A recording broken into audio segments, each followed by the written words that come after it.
Before we get started, today's episode of the GoldCast is sponsored by Dixie Cups. Are you tired of those big water bottles? Are you tired of glass cups? Then try Dixie Cups. They're small, they're portable, they fit right in the size of your hand, and they're built for every occasion. Dixie Cups, a proud sponsor of the GoldCast since 1901. Raymond, where can they find us? You can like us on Facebook at facebook.com/thegoldcast. You can also follow us on Twitter at thegoldcast_. You can also follow us on Instagram at thegoldcast. And most importantly, you can subscribe to us via iTunes, YouTube, and Stitcher, all under the same moniker of The Goldcast. Subscribe, turn on your notifications, and listen in when we go live, which is usually one to two times per week right now because we're in the off season and we're bouncing back between Warriors, Giants, and Niners. Heck yeah. Big show today, kind of talking about the Warriors' recent woes and struggles, and boy, what a lackluster game against the Spurs. And we'll still go over a little bit more free agency and draft stuff with the Niners. Here we go. Beautiful Sunday. Nice to get this done early today versus later. The GoldCast. Let's get busy. San Francisco, are you ready? Are you ready? This is the GoldCast.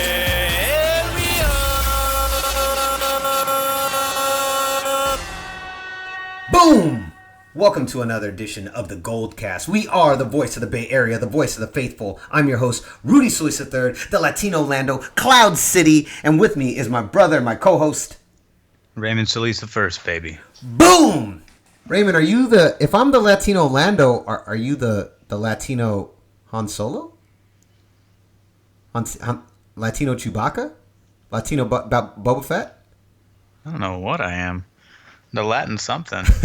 I'm the Latin magnet. You are. You're the Latin magnet. You're the magnetism. You are the magnetism indeed. You know, every time I hear that intro, I get so pumped. That intro is so good. I can never thank that guy enough. It's pretty solid. So, Raymond, we actually were having this conversation off air, and it made me realize something. We were talking about, this actually has nothing to do with sports, just so you guys are prepared, right? Just so I prep you guys now. We were talking about rap music, and I like this new-ish artist, Post Malone, and he's got a couple different songs that I really like. And I remember you asking me, you said, now does he have actually something to say, or is he like just another guy that's like rapping about, you know, clubs and partying and stuff? And I was like, well, I don't know. And I was like, I never really pay attention to that stuff. And I realized that, you know, I mostly like rappers that I love Wu-Tang, I love Dre, I love Snoop. I like a lot of old school stuff. You know, I like old stuff from when I was a pro b-boy, back in my pro b-boy days. I like rap music that is like hardcore and like get at ya. And Post Malone is none of that, trust me. But you like Talib Kweli, you like The Roots, you like Mos Def, all artists that I thoroughly like as well. Definitely guys that I really like. But I notice you tend to like rap music that has more of a social conscience. I tend to like rap music that is like trying to like hit you in the nuts. Like Wu-Tang or like Ghostface. Definitely like Ghostface. But yeah, like break down the difference. What's the difference for you on rap music like that? To me, it's more like conscious thought. Like, are you saying something that's actually worth listening to? Like, meaning you're gonna get something, and like you're gonna get sort of intellectual insight from it, or are you saying something that's more entertainment, more popcorn, you know, so to speak? So, I like some of the popcorn guys. Don't get me wrong. You're a big Wu-Tang fan.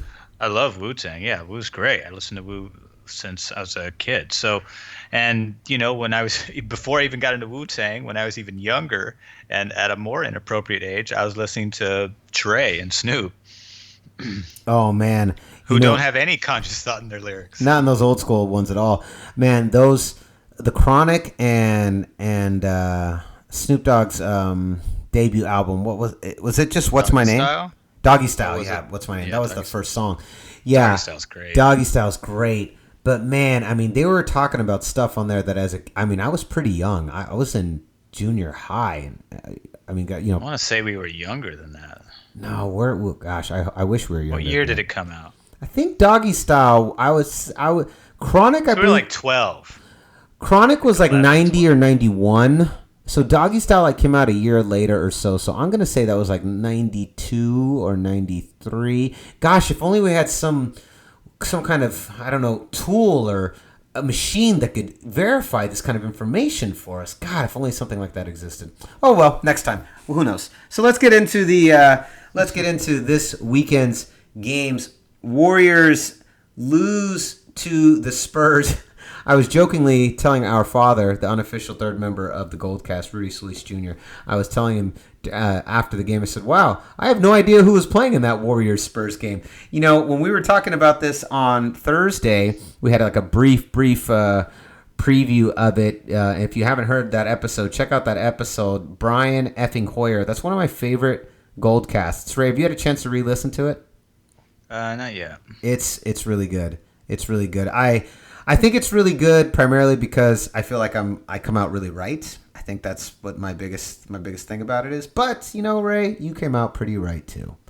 So anyways, but going back, if you haven't checked that out, listen to it. It's a big breakdown of Brian effing Hoyer. And I think that when you're done, you will come to one conclusion. You will have no idea whether or not Brian effing Hoyer is actually good or bad. I think there's pretty solid arguments on both sides. But having said that, we did preview this Warriors-Spurs game, and it was a battle for first place supremacy, and hotly and highly anticipated. This was the mano-a-mano match to determine who was going to rule the Western Conference. The Spurs were only 1.5 games back, and then you put way more stock into your the way you just announced that game. You put way more stock into the game than actually there was. I mean, the league kind of shot themselves in the foot with the scheduling there to kind of put these teams in a position to rest all their stars, because we didn't get the game that we should have gotten, and the scheduling was just terrible. But I know that's the thing, though. See, the way I broke it down, that's the game we should have gotten. That's the with less than 20 games to go. These two teams, the powerhouses of the Western Conference, are vying for first place position, and this game could very well be a playoff determiner. When we get down to the end of the season, they would be looking back at this game, but now they're not going to at all because Kawhi Leonard goes down with a concussion. LaMarcus Aldridge has an irregular heartbeat. He's out indefinitely. The the Warriors lose on Friday to Tom Thibodeau's Minnesota Timberwolves. Yeah, back-to-back losses. Yep. And now the Steve Kerr decides to bench. He benches all the big guns: Steph Curry, Klay Thompson, Draymond Green, and Andre Iguodala. And so you have those four guys out, and you have the two big guns, LaMarcus Aldridge and Kawhi Leonard, out. In fact, the main guy you probably recognize from the Spurs over there was Pau Gasol. He was the biggest star in the game at that point, arguably next to Iguodala. David Lee, too. Iguodala was former Warrior David Lee. I did see David Lee. I thought the biggest story coming out of that game was that poor Mexican family. Did you hear about the Mexican family? Dad, he just completely missed the story. I don't know if he was like up getting a drink or getting some food, but he wasn't watching the game during the story. There's this Mexican family whose son, I think it was his 9th birthday or his 12th. I don't know, one of the two. Their son's favorite team was the Warriors. They tried to buy tickets to Spurs Warriors, couldn't get the tickets, so they had to buy them on the secondary market. Bought them for $400 a piece. Drove 12 hours from Mexico to San Antonio for this game, and then obviously all those players were scheduled to be on the slate.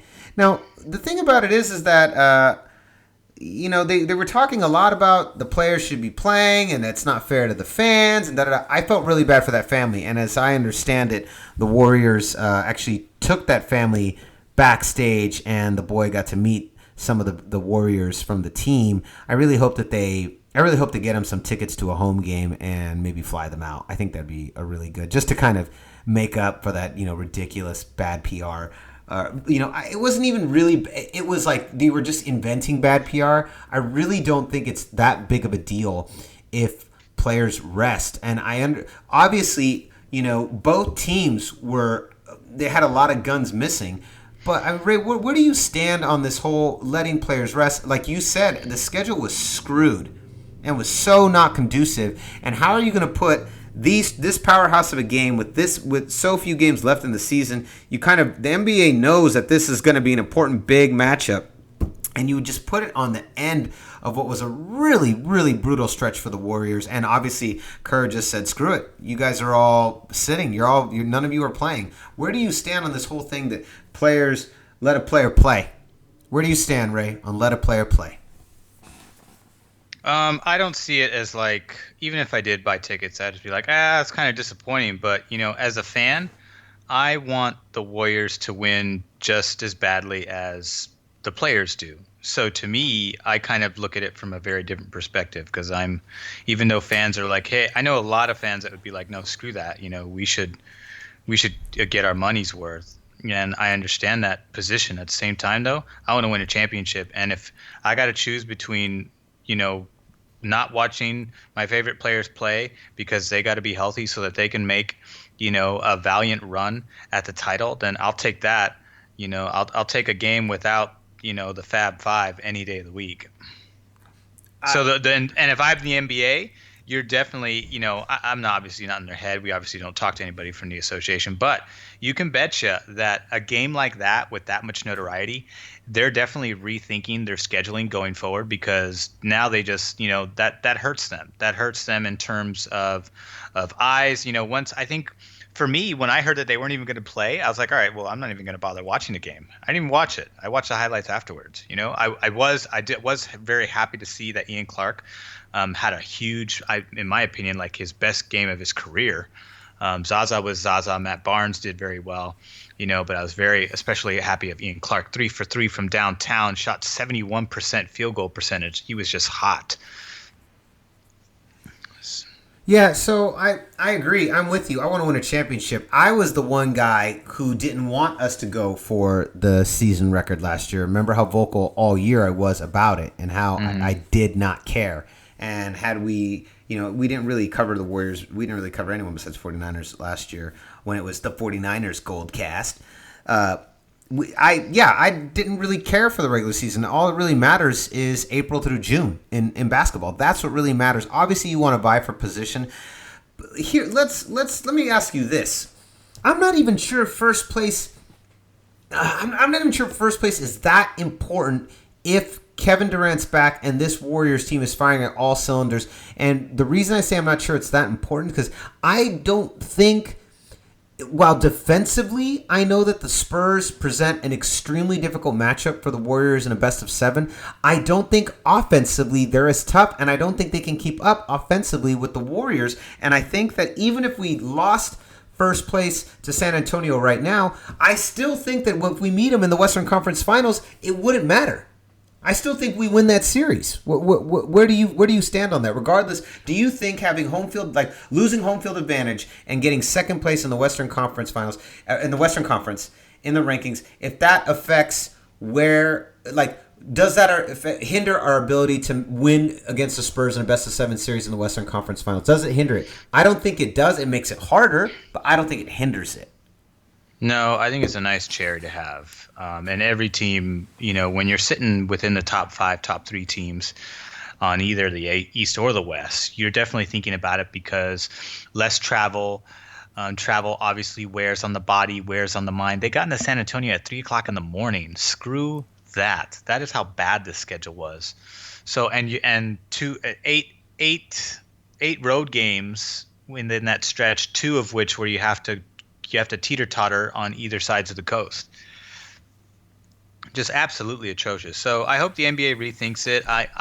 If I was a betting man, I would say they are, because they just lost a premier game just got shot down because you guys gave such brutal schedules to these teams that health became a concern, and they made an executive decision to sit these guys down, and I don't blame them for doing that. And I don't really have any sympathy or empathy for the fans that wanted to see that. I'm just like, hey, I'll take the rest. Sorry. Sorry I if you agree. paid for that. I felt bad for that family. They showed that. Sorry, family. not sorry. They showed that family on TV. I definitely felt bad for the family. I hope the Warriors at least get them some tickets, or do something to help them make up for that game just a little bit. But in general, I think rest is more important. I think April through June is what really matters, and I don't think that first place necessarily is the most coveted piece for us. More than anything, we just need to win more games than the Cavs. But the Cavs have lost 3 of their last 6 games as well, and they have all their players. There's no excuse for them. So I mean, it's not like we're the only team that's going through a little bit of a lull. And ours comes down to 2 things. It comes down to fatigue, and it comes down to Kevin Durant being out. Kevin Durant's out there on the court. I don't think they're quite as fatigued, but it would be a brutal schedule anyways. But those are the numbers, number 1 and number 2, fatigue and Kevin Durant being out. Or you could say Kevin Durant being out, which is leading to fatigue. Either way you want to play it, it doesn't really matter. But that's the truth. I think those are the 2 most important factors leading to why the Warriors are a bit of in a quote unquote slump. Would you agree with that? Yeah, I would. I'm surprised some of the other teams in the West took a dive. Portland is not Portland this year. Dallas has been on the downturn since winning their championship in 2011. That was great. Congrats to Dirk though for hitting 30,000. Man. Every time I see interviews with Dirk, man, he's so humble. He's so unassuming. He's so talented. You called him the Steph Curry of centers. I think before Steph Curry, he's awesome. He was definitely one of those early precursors of the long ball. And he was considered a Steph Curry like long ball player at his prime. The way Steph is now. I love Dirk though. He's one of those players that is just, I don't know, if you don't like Dirk, I think there's something wrong with you. Then you don't like puppies and babies at the same time too. And if you don't like those, you're a bad person.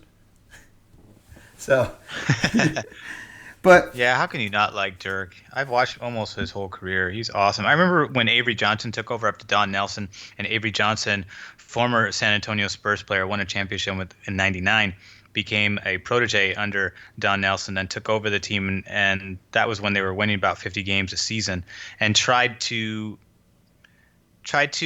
mold part of Dirk's game to encourage him to post up more because he's so tall and nobody can really reach him. So he thought hey, if I can get this guy to post up, he'd be unstoppable in the paint. Not really Dirk's style, although he can post up when he needs to, but he's not really a dunking guy. So, and that experiment didn't last very long in that season, and Avery Johnson ended up getting fired. But I remember that. I remember watching that and thinking what is this guy doing? Dirk's a shooter. Just give Dirk that shot, and he'll hit fadeaway jumpers, 1-footed fadeaway jumpers over anybody in the league.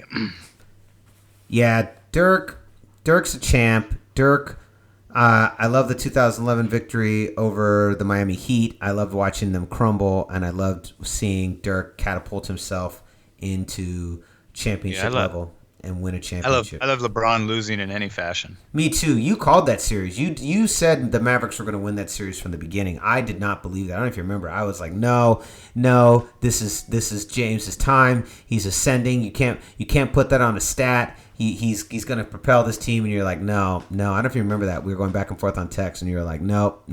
Mavericks are going to win this series. And you called that. The whispers were there. Dirk, baby. Yeah, he's a beast. Dirk was overdue. He was overdue. Props to Dirk. So, moving on, Raymond, we've got some more NFL free agency stuff. So, we picked up some defensive players. Now, here's a question. There's 3 guys at the top here for the draft, right? You got Myles Garrett, Leonard Fournette, and Ruben Foster. Although, of course, Ruben Foster didn't even participate at the combine, so that might have hurt his immediate stock and obviously put some of his personality into question. But in general, I think he's fine. Of the top 3, Myles Garrett, Leonard Fournette, Ruben Foster. You got Garrett, defensive end, Ruben Foster, inside linebacker, and you have Leonard Fournette, who's a running back. Are you happy with all 3? Or is there one you see over the other? I mean, obviously, Myles Garrett had a huge showing at the Combine. Really, really impressed everyone there. I don't know about Leonard Fournette's numbers, but he's still obviously ranked as the, he's being touted as a generational running back, whatever that means anymore. But they're pushing him to be quite the fancy running back. So the question is here: are you upset with any three of those guys? Like, if we get Leonard Fournette, would you be bothered? No, I'd be okay, because Hyde has gotten injured in 3 years, every year he's been in the league. So there's obviously some questions surrounding his durability. He had the most yards in his career this year as a starter, 900. He almost eclipsed 1,000. I think had he been healthy, he would have been able to do that.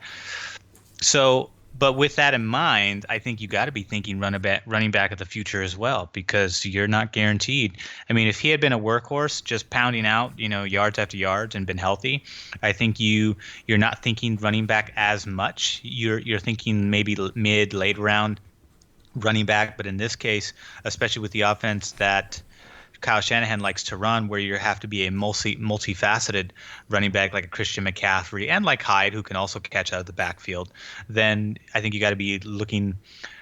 They're going to be looking for running back. I don't know if they go with running back in number 2. I know some of the projections have us picking guys like Jonathan Allen, defensive end. I highly doubt that we go defensive end for a third straight year. I've also seen Marshawn Lattimore, cornerback out of Ohio State. I don't know if we go that high a pick with a cornerback. Cornerbacks, it's really, I don't know. You got to be. I obviously don't watch these guys, so I don't know what they're capable of. I haven't seen their film.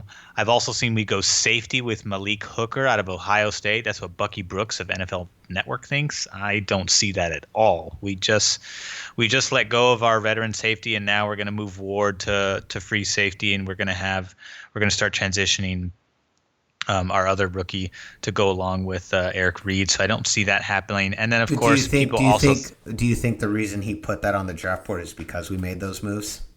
That's why it's possible, maybe to add some depth. I don't think you bust out the number 2 in the safety role. I don't think we're deep enough. Obviously, we have the number 2 pick, so clearly we have a lot of holes if you're the number 2 pick. But I'm with you. Like, I don't think you make that.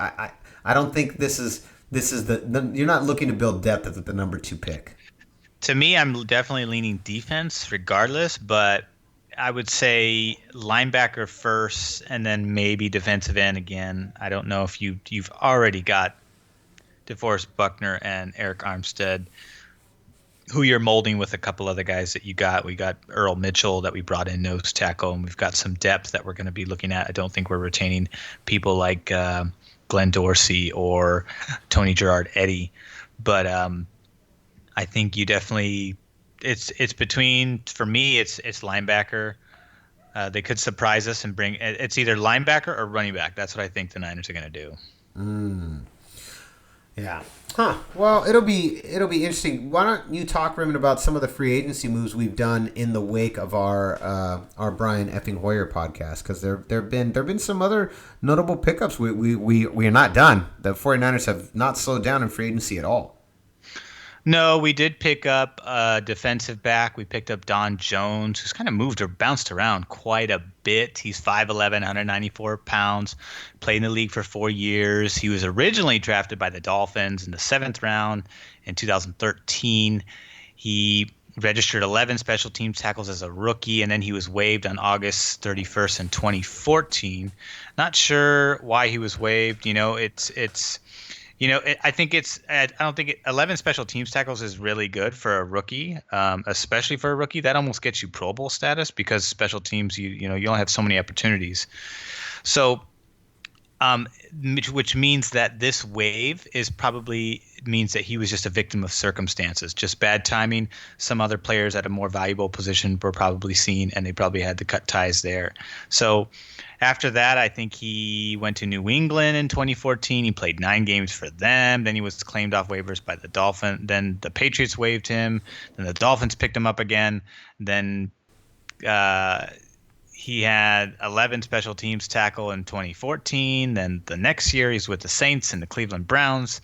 And then last year he only played like 4 games with the Browns and then got released in October. And then he signed with the Texans. And, so he's bounced around a lot. So I don't. While I'm not going to sit here and say that, oh, he's a victim of circumstance everywhere, there is some question to that pickup. That one doesn't quite make sense to me. But you're probably betting on the fact you're thinking special teams, obviously, and you're betting on the fact that, hey, maybe this guy brings some special team help that we desperately need. And so I'm okay with it because it's a low cost, investment. You're getting a guy who gets a lot of tackles. So he's going to help out a lot of the guys some of the guys that we've been bringing in that don't really jump off the stat page are special teams guys. And the other one that comes to mind was Brock Coyle, linebacker from Seattle. He's 6'1", 245, undrafted in 2014. He's only started 5 games. He played 35 overall with Seattle. Doesn't have much stats, but again, a lot of it comes from special teams. He played in 7 postseason games with the Seahawks, and he had about 4 special teams tackles there. So another special teams guy. That's what I see. I think I mentioned Aldrick Robinson and Matt Barkley last podcast. Didn't get too much in depth there. There's not much there, guys, listeners.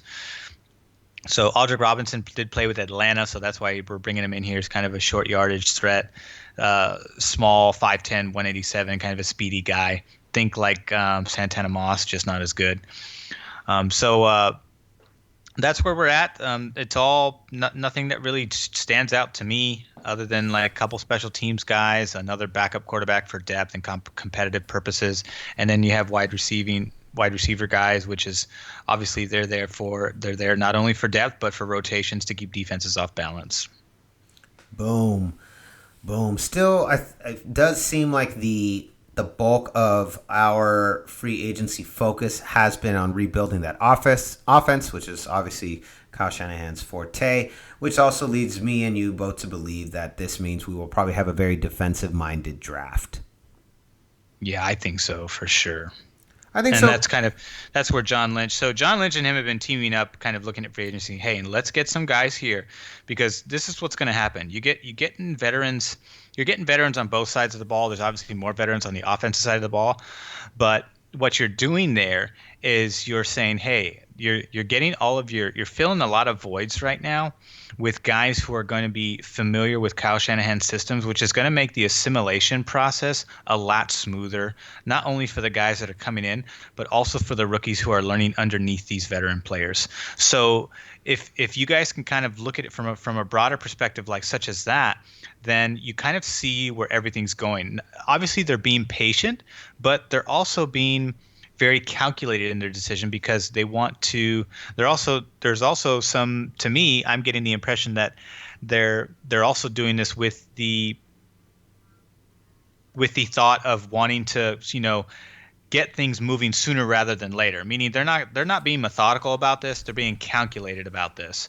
So, and there's a difference between patience and calculated. Yeah, they're not looking to tank.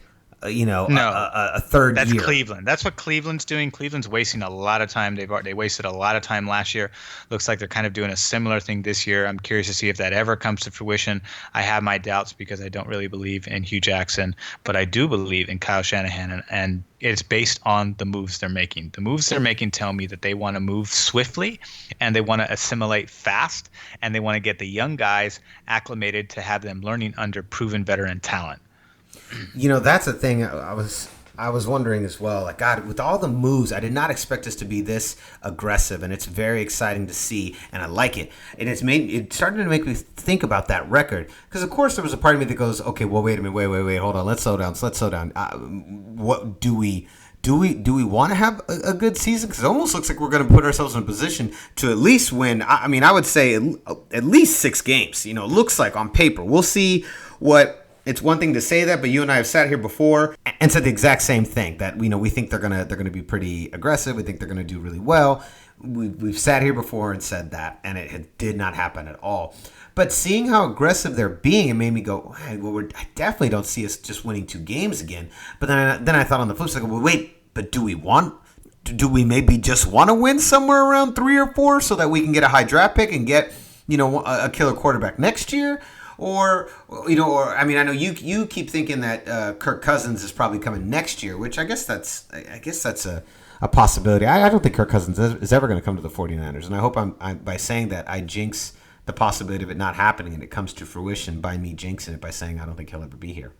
But having said that, yeah, I mean, it's really early. It's only March, but way too early to start making, regular season predictions. But I think they definitely don't intend to lose 2 games again next year. They are trying to build a team now. And I guess, when are you going to start, right? They know playoffs is probably a far-fetched fantasy right now, but at the same time, like John Lynch has voiced a couple times, they want to compete. So at the very least, you want to be a team that's actually not only performing like last year's team. We only competed for 30 minutes. So right now, the roster that they're putting together tells me that they're putting themselves in a position to compete for 60 minutes of football versus last year when they were only half as good. For sure. I agree 100%. 100%, Ray. All right. So don't forget, as we said at the beginning of this episode, we are on Instagram, Facebook, YouTube, Twitter, all under the moniker at the GoldCast. The only exception is Twitter. That's at the GoldCast _. You got that, _. Facebook, it's facebook.com/thegoldcast, youtube.com/thegoldcast. Want to give a shout out to all of our YouTubers we out there that throwing a lot of comments up there and being very vocal about their opinions and sharing with us. We will be, Ray, look, we're going to read some of those comments next week, and we're going to answer. So if you got a comment, sound off in below. It doesn't matter which team, Warriors, Giants, Niners.